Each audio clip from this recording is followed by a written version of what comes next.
do, as you heard throughout the event, this whole thing was put together in partnership with NJCU and the health planning class. We have two of those students from the health planning class that have been on the line the entire time, and I do want to pass it on to them to hear from our future, right? Our graduates to come, our health planning students, for some brief reflections on what they learned during the class and this event. Like they went full circle. They spent the whole semester studying this. They sat on this event tonight and heard from all these amazing people that are actually doing the work in the community. So I'm going to pass it on to Asia and then to Luie to give us some reflections from the health planning class at NJCU. Asia, if you're ready, you can just jump right in. Yes, okay. You guys can hear me good? Yep. Okay, so I mean, of course, there's a lot going on as everything was being said.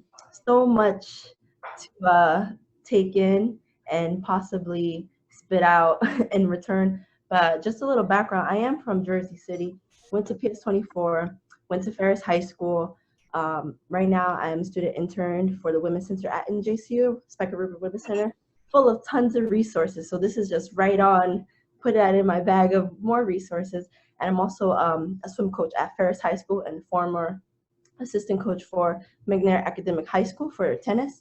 Um, a lot of it resonated with me as far as like mentorship and job opportunities for the youth because since I was actually on the swim team and the tennis team, I was surrounded around people that had something to look forward to. So of course I always had something to look forward to, and some of my friends may not have that same opportunity, so that actually kept me on a path to be aware of my grades, aware of my performances in my sports. Obviously, if you don't do well academically, you're not going to be on your team. I was lucky enough to be captain for 2 years on a swim team and like co-captain on tennis team for my senior year. But now that I am an adult and I coach with my old coach, it's more like, I'm here for you. This is your safe space. If you need to tell me something, you need to tell us something, you need resources, we're here. If you need to find resources, I will find them for you and I will present them to you. And a lot of my kids are going to college next. And I said, if you need help with financial aid, job applications, anything, let me know. I am all for you.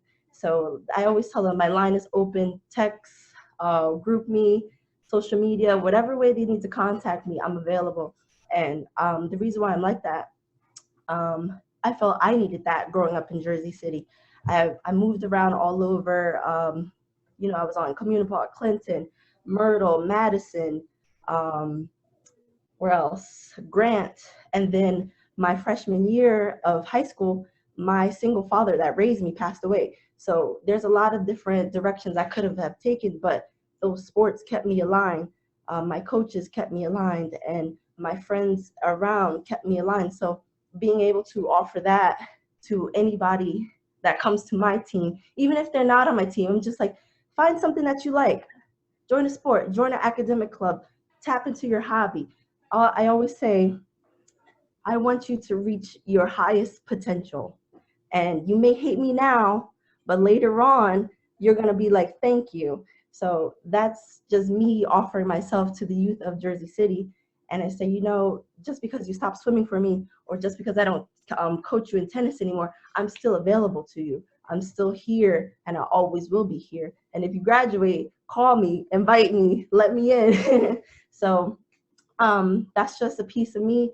This resonates very well with me because I was the youth in Jersey City, and now I'm mentoring some of the youth in Jersey City. My first job was with recreation as a lifeguard. That led, Hey. that led me here. My supervisor was Rosemary Nunez, Jamie Gordon. I'm friends with a lot of the lifeguards I swam with. Everyone on the swim team were lifeguards, so it only made sense to be a lifeguard, and that led to different opportunities. A lot of my teammates are EMS, pharmacists, teachers, doctors, um, cops, correctional officers. Just the list goes on. So there's opportunities everywhere. You just have to be able to have access to it, and I'm just trying to provide some sort of access. Wow. Thank you so much, Asia. That was beautiful. Thank you. We needed that. We really needed that. You don't know how much we needed that. Very impressive young woman. Yep, yep. Louie, did you want to jump in? Where'd Louie go? Oh, Louie. So got to unmute Louie. There he is.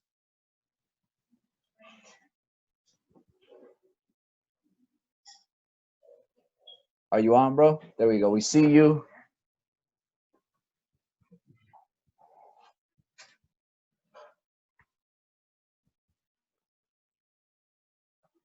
All right, he's getting situated.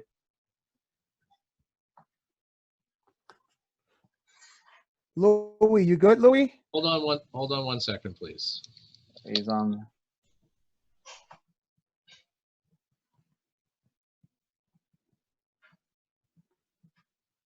Wait, where'd Louie go? I don't know. He was there 1 second, and we lost him. Maybe he'll come back on. Yeah, I don't see him either. He was there though. Yeah, he looks like he was setting up, and then we lost him. So we'll see if he comes back on. You have any final thoughts, Frank, before we go to our TikTok videos? No, I just want to thank all the panelists for joining us. I want to thank all of you guys and ladies for help putting this platform together. And we just gonna continue to move forward as a community and be stronger together. You know? Word. Thank you, bro. I think Louie's there. Can you hear me? Yeah, you're back. Welcome back. Yeah, we can hear you, young fella. So my name is Luie Perez. My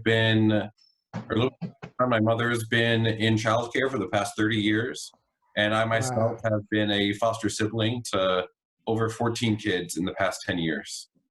Everyone on the panel has been wonderful, and a lot of people have brought up the topic of trauma and talking about childhood trauma or even like current life, young adults, grown adults, veterans. Everyone suffers from trauma, but I just want to highlight how bad it is in some parts and like how bad the foster kids I've lived with and grew up with in some cases. I've seen them for at most 2 years per set. I'm talking about sets of 5 kids between ages 2 and 7 in this case. The first night when one of them comes up to me, he's 5 years old, and I'm like, okay, it's time to go to bed. We have to, turn the lights off, turn off the TV, no more playtime. It's time to go Mimi. And he says, no, it's not time to go Mimi. If you make me go to bed, I'm going to get my dad to shoot you. So I'm taken back. I never expected a child to tell me that their father's going to come and shoot me. But I collect myself and I say, if your dad comes here with a gun, then I'm going to have to call the police because I can't have people coming to the house with weapons trying to hurt other people. And he says, no, the police aren't the good guys. What are you talking about? My dad's the good guy, and they took my dad away. And, in the day-to-day, we don't think about that. We don't think about the trauma that many kids do go through, and they're taught that the police are out to get them. Whenever they hear an ambulance or a fire truck or a police car run by, they run, they see that it's coming by, and then they hide because they're afraid that same car is going to come in and hurt them.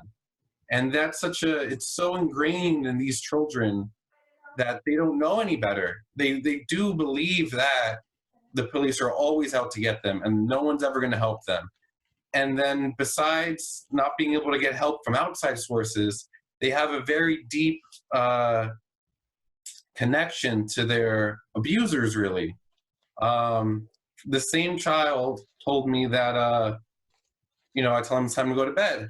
And he's like, no, you're mean and I'm yelling now, so you don't love me anymore. And a lot of these kids that I've lived with do believe that if you're mad at them or if you're upset with them, that means the love stops, that you don't care about them anymore. And it's very hard to get them to see past that and realize that it doesn't matter what they do, they deserve unconditional love. And it takes a long time for them to get that message and even to begin listening to what you're trying to tell them.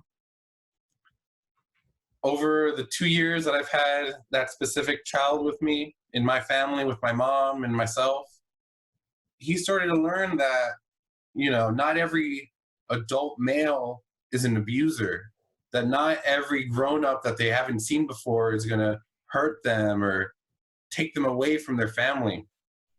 And it hurts when these children, you know, you come in, my family opens up our doors, we have these children, we stay with them, we teach them, we learn with them, and we let them live as real kids in our home. And it hurts to think about them going back to their old homes and not getting anything from the experience. But, you know, part of the joy and the strength of the foster system is giving children and parents a chance to rehabilitate separate from each other. Because if, like, the generational impacts of their parents and their grandparents and their great-grandparents, it's very hard to change and try to help both groups, both generations at the same time when they're next to each other. But when there's that little bit of separation, it's a lot easier to help the parents figure out what they're doing wrong and see where their errors are, and let the children realize that they're not tied to those mistakes. And those mistakes weren't made by them. They were made for them. And then they're just inheriting that kind of setback and self-doubt. Wow. So, I don't know, like, I'm not going to sit here and say everyone should try to be a foster parent. Everyone should try to foster a child in some point in their life. But, you know, if you have the opportunity in a loving home, it's not a lifetime commitment. You could do it for a short amount of time or a long amount of time. But just being around children and actually listening to what they're saying makes a big difference, because they don't think that they have the opportunity to speak or be heard. Thank you, brother. Thank you. Thank you so much, Luie. I mean, I think you know, your perspective, your experience was important to hear. It is a dynamic. There are thousands of families involved in child protective services in Jersey City and foster care. So it's great. Thank you for sharing, man. Of course. And I think that was part of our theme of our event was, you know, talking about supporting and community and bringing people together. So, you know, we're going to continue to do that. So thank you, man. So, okay. So we're to the end, guys. Frank, Pam, we're ready to round this up. We're going to look at some TikTok videos. We're going to play them on the video. Those that are on the Zoom call, you guys can hang toward the end. But we're going to switch out our video that's on the live feed and go to some of our TikTok videos that the kids submitted. And once we finish those few videos, we're going to come back and announce the prizes that the kids are going to get and the top videos.